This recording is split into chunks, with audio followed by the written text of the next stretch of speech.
Ya está. Sí se ve en su diapositiva. ¿Se ve, no? Ya, ok.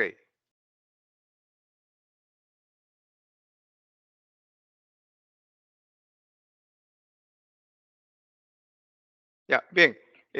La clase de hoy día, les debía, es la estructura y funciones de la membrana de los glóbulos rojos. Acá es importante recordar que los antígenos conocidos de los diferentes grupos sanguíneos eh, tienen su expresión en las diferentes estructuras de la membrana del glóbulo rojo, ¿no? Esta membrana del glóbulo rojo es importante conocerla cómo están organizadas para observar a partir de ahí cómo es que se van formando estas estructuras proteicas, ¿no? Que van a producir los antígenos, ¿no? Bueno, en primer lugar recordemos, ¿no? El glóbulo rojo es un disco bicóncavo, ¿no? En la cual la depresión central, ¿no? Le da la característica, ¿no? De esa estructura o forma bicóncava.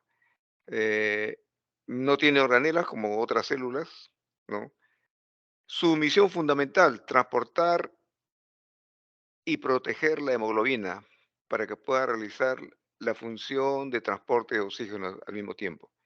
Es importante recordar que no solamente esta es la única función que tiene, es la función fundamental, pero también participa en el acarreo de una serie de estructuras, ¿no? Tipo inmunoglobulinas, ¿no? Que son anticuerpos que se forman y quedan como una especie de excedente que tienen que ser eliminados de la circulación, para lo cual existe proteínas diseñadas para este efecto de acarrear o transportar, ¿no? Estos anticuerpos excedentes eh, hacia el vaso. A partir de ahí, los macrófagos se encargan precisamente de retirar de la superficie del glóbulo rojo estos anticuerpos, ¿no? Eh, el glóbulo rojo tiene una sobrevida promedio de 120 días, ¿no? El hematíe senil va a ser eliminado por el sistema mononuclear fagocítico en el vaso, precisamente, ¿no? Eh,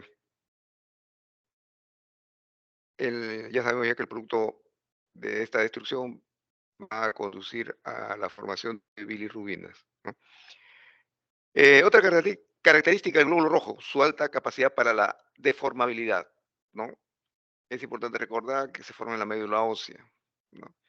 Eh, en promedio, su vida media significa un recorrido a través del territorio vascular de unos 600 kilómetros, ¿no? Entonces, en situaciones de estrés, las turbulencias que pueda haber, ¿no? Por taquicardia, el filtro esplénico, etcétera, etcétera, pasan por vasos de diámetro 10 veces menor al suyo, ¿no?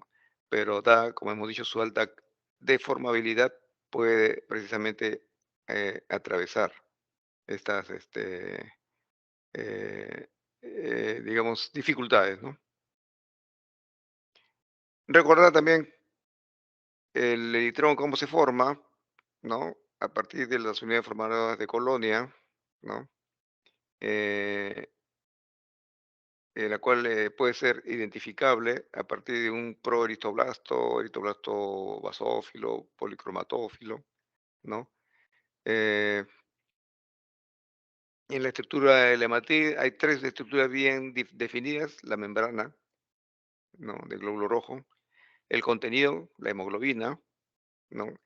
Eh, y las enzimas que permiten mantener la función durante esos días de los 120 días, la función para el cual ha sido diseñada este glóbulo rojo, sobre todo manteniendo la forma bicóncava, el intercambio de sustancias, ¿no? Tanto en cuanto a la asimilación como la eliminación, ¿no?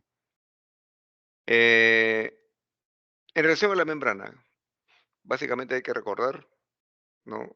En relación a su deformabilidad y elasticidad, para el cumplimiento de sus funciones, ¿no? Tiene una estructura en la cual están presentes lípidos, proteínas e hidratos de carbono, ¿no? Estas estructuras están combinadas para formar la estructura más externa que se expresa en la médula, perdón, en la membrana del glóbulo rojo, que se conoció como el glucocálix, ¿no? La doble capa lipídica, ¿no? Sobre el cual se asientan las estructuras proteicas, ¿no? Que se insertan en esta doble capa lipídica, y en su base de esta estructura está el citoesqueleto, ¿no? Entonces, estas son las tres estructuras organizadas, ¿no? A través de una combinación de lípidos, proteínas e hidratos de carbono. Precisamente en el glucocálix, ustedes van a observar que ahí se expresan los antígenos conocidos, ¿no? Del sistema ABH, el MN, el, el antígeno secretor, el antígeno I, etcétera, etcétera, ¿no? En conclusión, recordar que la membrana de Lematie, el 7% de su estructura son glúcidos, el 43% lípidos y el 50% proteínas. Aquí, como ustedes podrán ver acá, la bicapa fosfolipídica contiene una cabeza, ¿no? Y una cola, ¿no?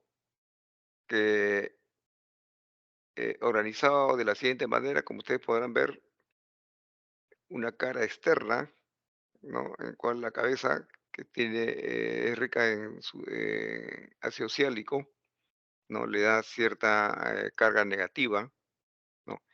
Y la, su capa interna, que tiene la misma estructura, ¿no? De fosfolípidos, en la cual la cola entra en contacto con la otra de la cara interna, y en el otro extremo encontramos nuevamente las cabezas con la carga negativa que hemos mencionado. Es importante hacer una precisión acá. Las cargas negativas débiles o neutras se encuentran en la cara externa, en cambio las cargas negativas fuertemente negativas están en la cara interna, en las cabezas de las caras internas. También es importante recordar que estos fosfolípidos se mantienen en una especie de estado soluble que les permiten la movilidad de estos mismos fosfolípidos, ¿no? De tal manera que en determinados momentos pueden intercambiar sus componentes de tal manera que algún fosfolípido que esté expresado en la cara externa de la membrana puede pasar a la cara interna, y a la inversa, lo de la cara interna pasar a la cara externa, ¿no? No es entonces una estructura rígida completamente, ¿no? Es muy móvil. Aquí está también otra vez esta misma formación. Observen cómo las proteínas que están acá pintadas de rojo están incrustadas, ¿no? Dentro de esta estructura móvil de fosfolípidos, ¿no? Como también hay algunos, miren, glucolípidos, o sea, glucosas adheridas a los fosfolípidos, ¿no? Que dan origen también a determinadas estructuras, ¿no? Observen ustedes cómo las proteínas pueden atravesar completamente la capa fosfolipídica e introducirse al interior de la célula del hematíe, mientras que otras solamente se quedan en la superficie y que sirven como asiento para la formación de algunas también estructuras de oligosacáridos, ¿no? Entonces, esas estructuras que atraviesan completamente la membrana fosfolipídica y se introducen hasta el interior del glóbulo rojo son conocidas como proteínas integrales, ¿no? Vamos a ver más adelante que también hay proteínas de superficie. Importante recordar también el papel del colesterol, que está inserta entre cada eh, estructura fosfolipídica.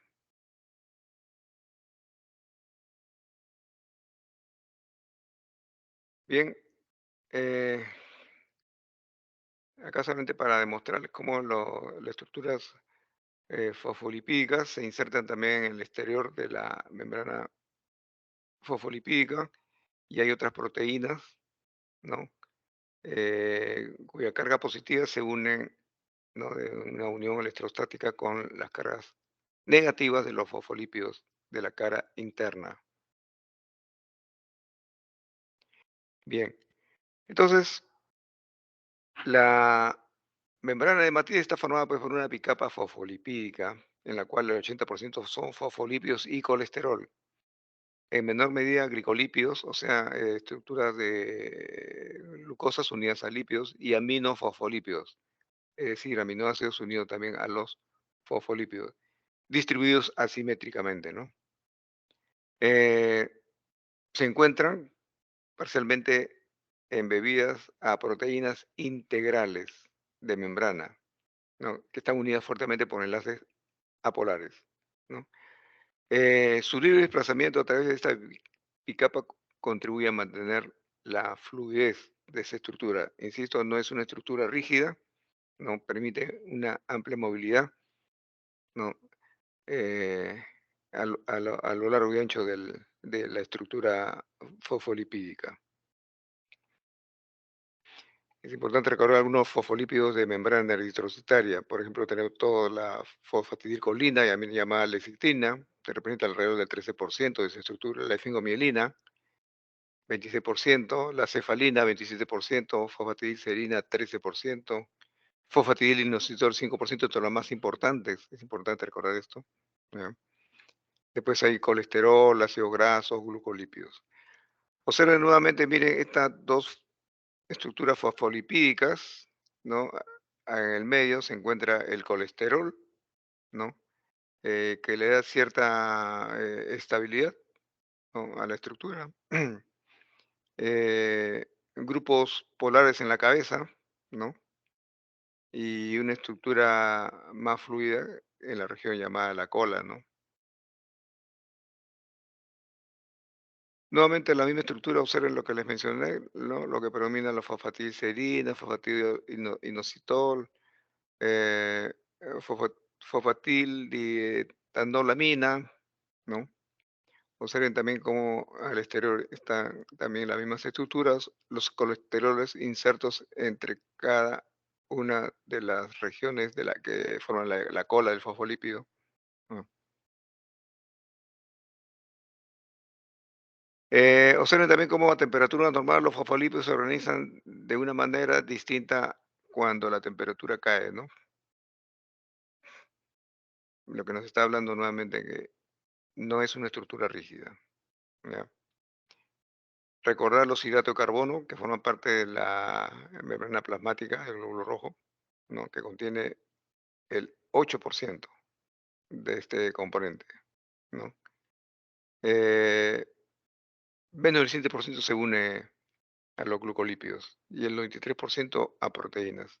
Si se une a a los lípidos se llama glucolípidos, si son a las proteínas, constituyen las glicoproteínas. ¿Ya? Eh, eh, eh, Recordar también, todos los hidratos de carbono vamos a encontrarlos en el espacio extracelular. Ahí vamos a ver cómo es que los grupos sanguíneos del sistema ABO son expresados a ese nivel, por eso. Entonces, las glucoproteínas, el hidrato de carbono es un oligosacario corto, ramificado, ¿no? De menos de 15 azúcares por cada cadena. El ácido siálico es un azúcar terminal de los oligosacáridos, le van a conferir la carga negativa, ¿no? Y al mismo tiempo pueden unirse a diferentes aminoácidos. Bien, aquí esta imagen es la que les quiero mencionar, ¿no? Que son los constituyentes que van a dar origen a estas estructuras glucoproteicas, ¿no? Que van a constituir a su vez el sistema ABO conocido, ¿no? Ahí se van a formar los eh, antígenos del grupo ABO. Las proteínas de la membrana plasmática, bueno, básicamente son tres, las integrales que van a penetrar la bicapa de lípidos, ¿no? Hasta llegar al citosol, ya lo hemos visto. Las periféricas que se localizan por completo en las superficies externas, o también puede ubicarse en la cara interna de la membrana plasmática, ¿no? Las que se encuentran ancladas a lípidos, ¿no? Entonces se localizan fuera de la bicapa de lípidos, pero unidos por enlaces covalentes a una molécula lipídica, ¿ya? Que está situada dentro de esta bicapa fosfolipídica. Eso, recordar, son enlaces covalentes. Miren acá esta estructura de proteínas integrales, cómo atraviesa toda la bicapa fosfolipídica, ¿no? Las periféricas, que están ancladas en los fosfolípidos, observen, ¿no? No llegan a atravesar totalmente, pues, se unen, ¿no? Al extremo de las cabezas de los fosfolípidos de la cara interna. Y acá están las proteínas que están ancladas a los lípidos, observen, ¿no? Eh, en diferentes formas de unión, ¿no? Miren acá en la cara externa como en la cara interna se encuentran unidos, ¿no? A los fosfolípidos. Bien, bueno, básicamente es la misma estructura ya en tres dimensiones, ¿no? Lo que se mencionó anteriormente. Miren acá cómo en esta estructura los carbohidratos son expresados, ¿no? A lo largo de una proteína cuando tiene un solo paso eh, de unión, ¿no? En cambio, que observan, son pasos múltiples. Entran, salen, ¿no? Hasta 8 veces entran y salen. Es una estructura múltiple de, de unión,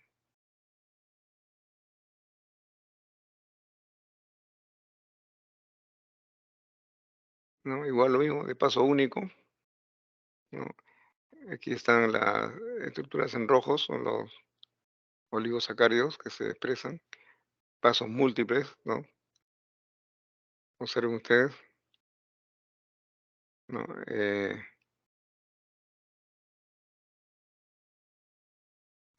Si ustedes se dan cuenta acá, este tipo de estructuras son identificables para algunos grupos sanguíneos, ¿no? Por ejemplo, el grupo A, ¿no? El Luterán, el Lewis, el NOB, el Indian. Observen ustedes el KEL, esta es otra forma, otra estructura de paso único, ¿no? Observen ustedes acá el factor RH, por ejemplo, ¿no? Con su antígeno anti-D, C, E minúscula, ¿no? Este antígeno RH-AG de anclaje, están expresadas acá, observen ustedes en esta estructura proteica, ¿no? El KIT, el Diego, el Colton, el KX, etcétera, etcétera, forman parte de esta misma estructura, ¿no? Del llamado de paso múltiple, ¿no? El DAFI, observen ustedes acá, también es otra estructura. Y aquí una glicoproteína inositol que identifica a los antígenos que se expresan acá, ¿no? Como el dobro, crom, ¿no? El YT, entre los más conocidos, ¿no? Entonces, observen ustedes que aquí en cada estructura se va expresando determinados antígenos de los sistemas de grupo sanguíneo. Acuérdense que son como alrededor de, si no me equivoco, 500 antígenos en 36 sistemas, ¿no? El polimorfismo también de esta composición proteica es lo que da la característica a la aparición de variantes de los diferentes antígenos que hemos conocido en los sistemas de los grupos sanguíneos, ¿no?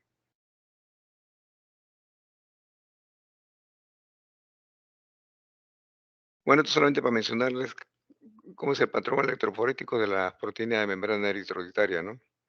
Observen el esqueleto de la membrana, ¿no? Son unas proteínas que se van a ubicar en la superficie interna de esta bicapa fosfolipídica y van a estar en íntimo contacto con la hemoglobina, ¿no? Son un par de cadenas, observen ustedes cómo están acá distribuidas, ¿no?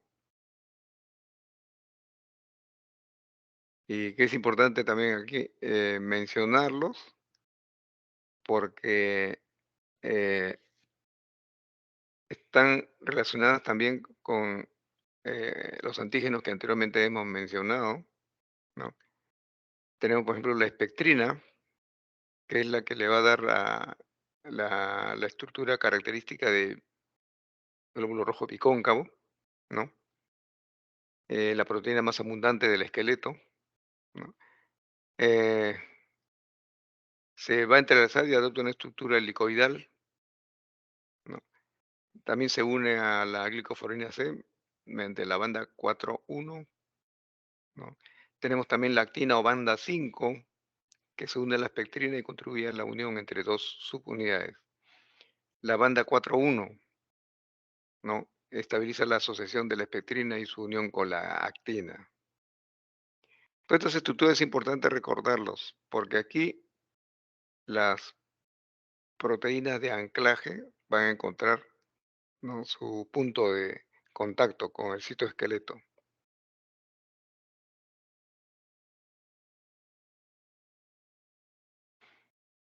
Bueno, aquí también observen ustedes acá como la anquirina, por ejemplo, que también es otra proteína de membrana que le da la forma bicóncava también al glóbulo rojo, ¿no?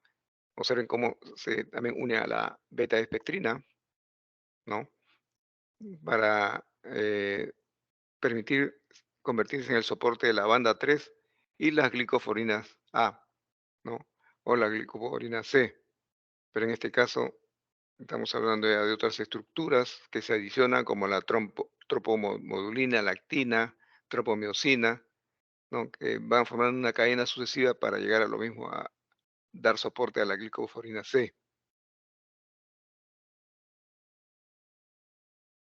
Entonces tenemos acá las proteínas de membrana, las llamadas proteínas integrales, ¿no?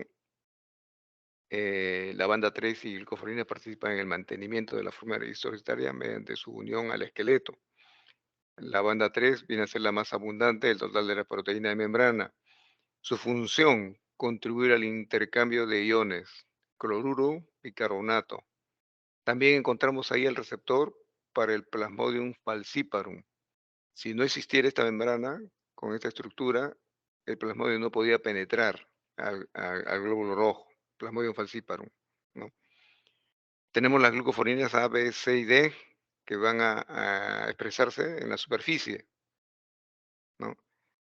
Se encuentran intensamente ramificados. Miren, en el recién nacido, esa estructura es débilmente ramificado, pero conforme van pasando los años, se van ramificando mucho más, ¿no? Y son los que van a contribuir a la determinación de los grupos sanguíneos que ya les he mencionado, sobre todo el ABO, el gen secretor, el I, ¿no? Se expresan acá en esta estructura. Mientras más pasan los años, más antígenos se van presentando en su superficie, cosa que no sucede con el recién nacido, en donde apenas comienzan a expresarse unos cuantos antígenos del mismo sistema ABO. ¿Mm? Bueno, aquí entonces, en resumen, tenemos las proteínas periféricas más importantes, son las de pectrina, ya hemos visto la más importante de todas, la anquirina, que también se une a la espectrina para seguir manteniendo el soporte que le da esta forma de bicóncava al glóbulo rojo, ¿no? Las bandas 4,1, 4,2, 4,9, la tropomiosina, ¿no? La banda 7, son más importantes. En cuanto a las proteínas periféricas, actúan entre sí para formar una malla que recubre la superficie interna de la bicapa fosfolipídica. ¿ya? Entonces, esta proteína periférica es importante. Se ubica en una especie de malla en la cara interna de la bicapa fosfolipídica. Son responsables de la estabilidad y propiedades vi- viscoelásticas de la membrana, ¿no? Otras van a ubicarse hacia la cara exterior de esta bicapa lipídica, ¿no? Y también van a constituir el soporte sobre el cual se expresan los antígenos de los grupos sanguíneos. Miren, es importante recordar que estas estructuras tienen funciones, ¿no? De intercambio con el medio externo al glóbulo rojo de algunas sustancias. También son importantes porque van a contribuir a mantener esa estructura de bicapa fosfolipídica eh, con estructura bicóncava del glóbulo rojo, ¿no?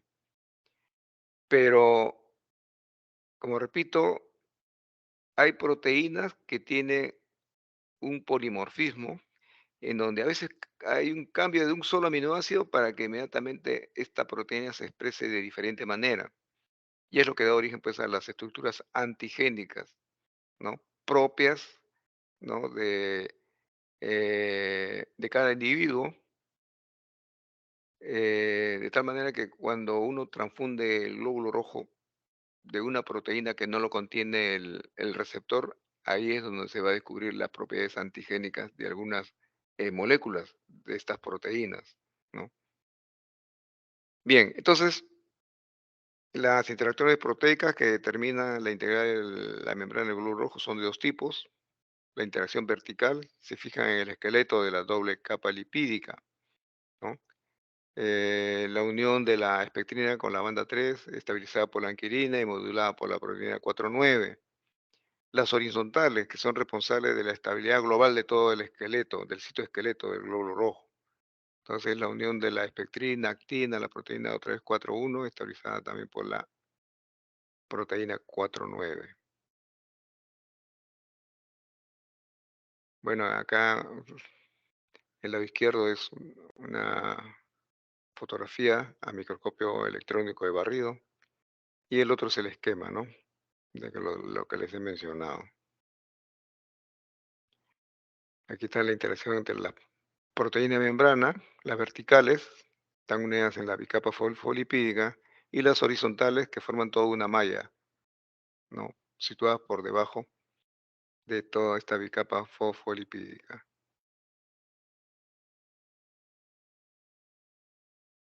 Ajá, eh, bueno, acá también es lo mismo, repito nuevamente.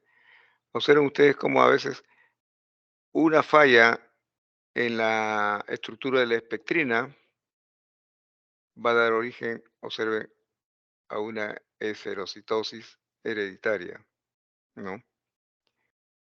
En cambio, observen ustedes los defectos en la estructura horizontal, va a dar origen a una fragmentación espontánea del glóbulo rojo, ¿no?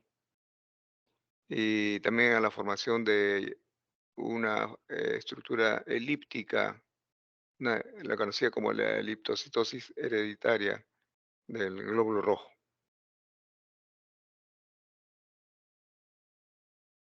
Bien, entonces es importante recordar todo el papel biológico de los grupos sanguíneos, ¿no? Los antígenos determinados por carbohidratos, sistema ABO, la sustancia H, que es el precursor del sistema AB, ¿no?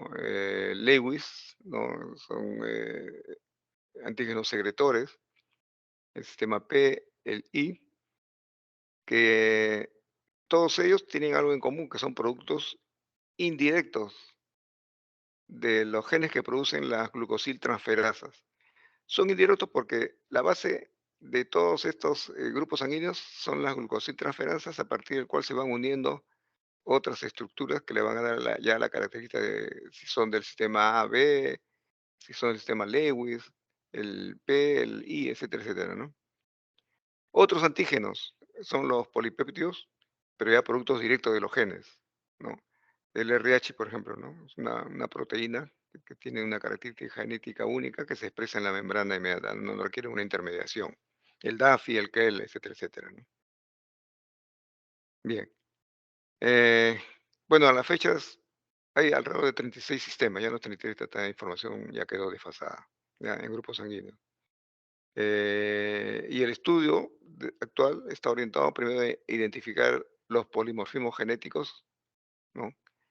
Su expresión en otros tejidos específicos, por ejemplo, el sistema ABO también se presentó a las células endoteliales, donde hay endotelio, ahí está expresada en menor proporción, obviamente, el sistema ABO, ¿no?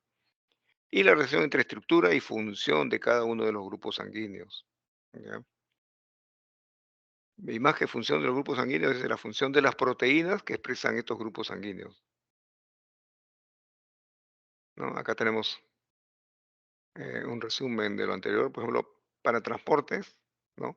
O como sistema de canal de entrada y salida de algunas sustancias, observen, ¿no? Eh, el sistema KIT, el Colton, el Diego, por ejemplo, son proteínas de paso múltiples, como le dije, entradas y salidas, ¿no? De 8 veces, por ejemplo. El KIT, por ejemplo, su función está relacionada, la proteína que cobija a este antígeno KIT, al transporte de urea. La proteína de paso múltiple que da origen al antígeno Colton está relacionado con el transporte de agua. El Diego, vinculado a la banda 3, a intercambio de aniones, ¿no? Observen ustedes, también tienen otra función de receptores, el DAF y el Indian, ¿no? Por ejemplo, la proteína de paso múltiple es un receptor de quimiosinas. También se detecta el Plasmodium vivas como una estructura que permite el ingreso, ¿no? Eh, Observen también otra proteína de paso único, ¿no? De una sola cadena, ¿no? Está vinculada con la expresión del CD44, ¿no? En donde se ubica el receptor del ácido hialurónico.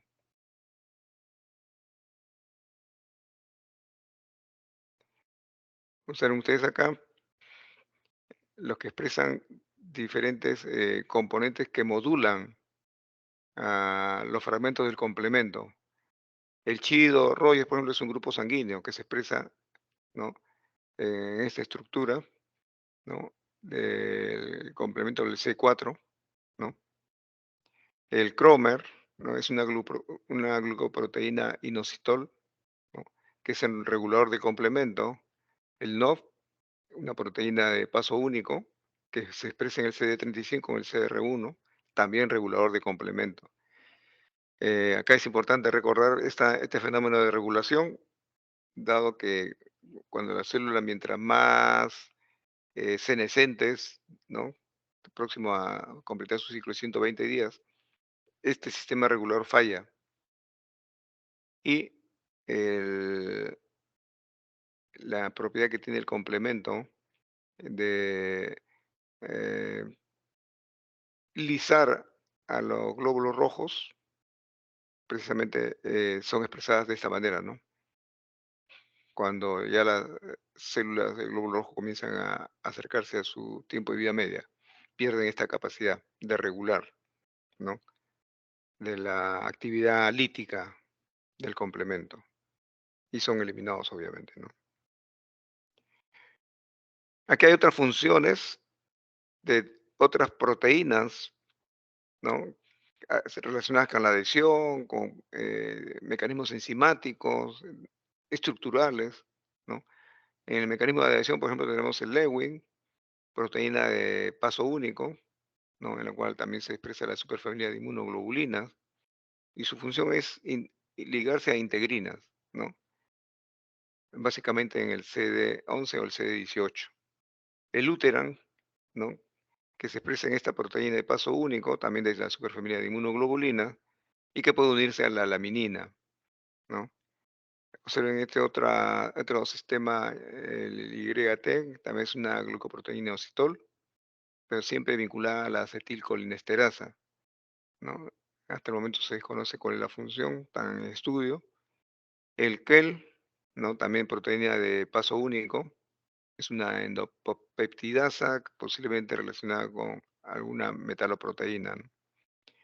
Las estructurales, la función estructural, básicamente de mantener una estructura determinada del glóbulo rojo, tenemos el Gervish, ¿no? También es una proteína de paso único, ¿no? Unida a glicoproteína C y D. Su función de anclaje al citoesqueleto, ¿no? Que le da mayor estabilidad entonces a esa estructura bicóncava del glóbulo rojo. Bien, entonces, básicamente este es todo lo relacionado a la estructura y función de la membrana del glóbulo rojo. Como ustedes podrán ver entonces, los diferentes mecanismos que conocemos en cuanto a las propiedades biológicas de los antígenos de los sistemas, de los 36 sistemas conocidos, eh, son expresión de ese polimorfismo de las glicoproteínas, ¿no? O de los glucolípidos, ¿no? Que precisamente por ese polimorfismo van a expresar determinados antígenos, ¿no? O estructuras epítopes o determinantes antigénicos que un potencial receptor no lo tendría en su estructura y da origen entonces a una respuesta inmune, lo que permite detectar pues, entonces estos sistemas, ¿no? Bien, ¿hasta acá alguna pregunta?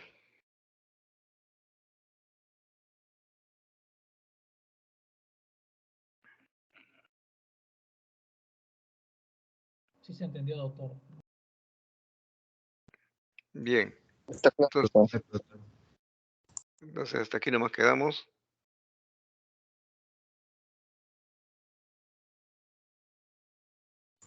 Muchas gracias, doctor. Ya, ok.